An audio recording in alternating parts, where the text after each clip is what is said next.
Les tyrans ne sont grands que parce que nous sommes à genoux. Pourquoi obéit-on aux tyrans?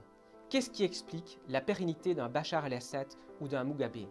Comment expliquer que des millions d'hommes restent asservis à la volonté d'une seule personne qui se montre envers eux inhumain et sauvage? Pourquoi donc, s'interroge Étienne de la Boétie, les peuples s'asservissent-ils? Une première hypothèse, c'est parce qu'ils naissent déjà dans la servitude et sont éduqués dans l'esprit de servitude. Toutes les choses qui apparaissent naturelles à l'homme sont en réalité celles auxquelles on l'accoutume depuis son enfance.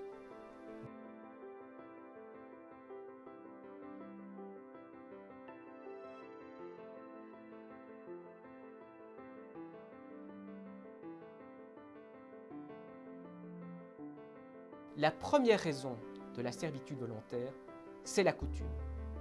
Les jeunes chevaux ruent, regimpent, mordent le frein lorsqu'on les selle la toute première fois.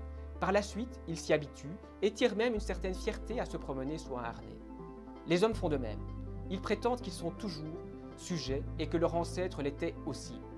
Ils jugent normal d'endurer ce mal parce que, disent-ils, cela fait déjà bien longtemps qu'ils l'endurent. Les hommes qui sont nés sous le joug, qui ont été nourris et élevés dans le servage, se contentent de vivre comme ils sont nés.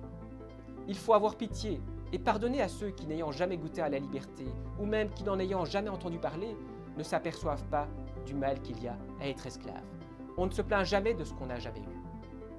Cela nous explique pourquoi les gens demeurent dans la servitude, mais pas pourquoi ils deviennent esclaves. Une seconde hypothèse, c'est que sous les tyrans, les hommes deviennent aisément lâches et efféminés. Quand on perd la liberté, on perd avec elle la vaillance. Ils ne ressentent pas dans leur cœur l'ardeur de la liberté qui leur fait mépriser le danger et leur fait convoiter par une belle mort l'honneur et la gloire. Mais la lâcheté n'explique rien, c'est cette lâcheté elle-même qu'il faut expliquer. En réalité, les hommes se complaisent dans cette servitude. Telle est l'effrayante vérité. Si les hommes ne rejettent pas la servitude, c'est qu'ils la désirent. La servitude n'existe que parce qu'elle est volontaire. La tyrannie gangrène l'ensemble du corps social. En effet, les peuples sont toujours soupçonneux à l'égard de celui qui les aime et simples à l'égard de celui qui les trompe.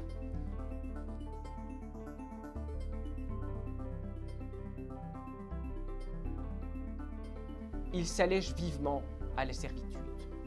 Les théâtres, les jeux, les farces, les spectacles, les gladiateurs, les bêtes étranges, les médailles, les tableaux et autres telles drogueries, c'était au peuple ancien les appâts de la servitude, le prix de leur liberté, les outils de la tyrannie. Ces moyens, les Romains les ont développés au plus haut degré, organisant festins et banquets publics plusieurs fois par mois. Les tyrans distribuèrent du blé, du vin et des sesterces.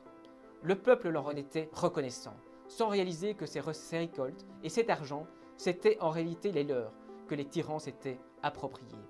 La nouvelle de la mort de Néron se montre, cette sale peste du monde causa au peuple un vrai déplaisir, vu qu'il se souvenait de ses jeux et de ses festins. Comment le tyran est-il protégé? Ce ne sont pas les archers et les hallebardiers qui protègent le tyran.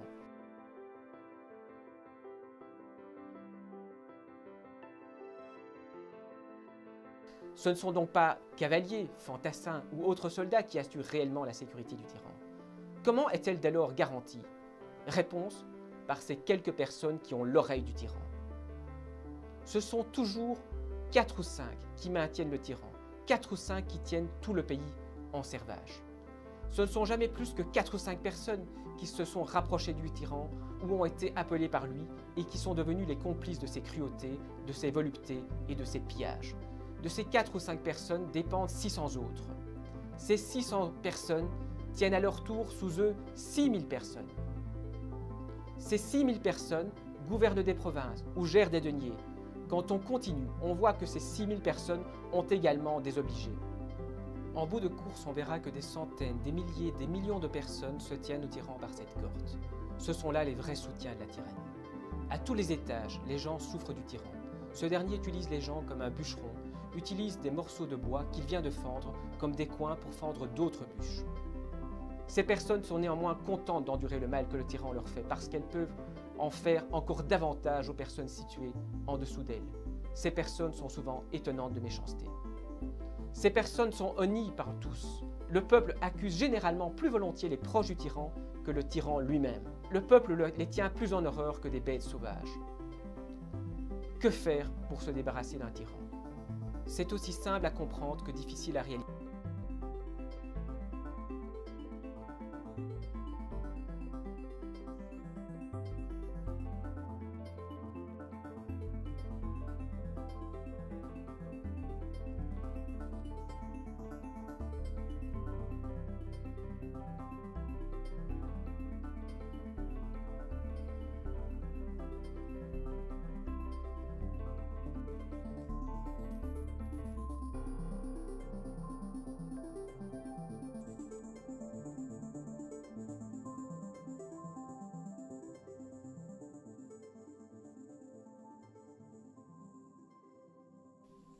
Si l'on désire vraiment se débarrasser d'un tyran, il n'est même pas nécessaire de le combattre. Il suffit de cesser de lui obéir. Nul besoin de lui ôter quoi que ce soit. Il suffit de ne plus rien lui donner. Le peuple ne doit rien faire pour lui. Il suffit qu'il ne fasse rien contre lui. Le peuple le nourrit, le fournit en soldats, travaille pour financer ses plaisirs. Il devrait cesser de le servir pour être libre. Si on arrête de le soutenir, on le verra, tel un grand colosse à qui on aurait dérobé la base, s'effondrer et se rompre. À l'heure des réseaux sociaux et des smartphones, il est beaucoup plus facile pour une population de se mobiliser contre un tyran. On l'a vu avec le printemps arabe. Mais on a vu aussi qu'il ne suffit pas de se débarrasser d'un tyran pour être libre. Le chemin de la démocratie est un long chemin, et ce dernier est semé d'embûches.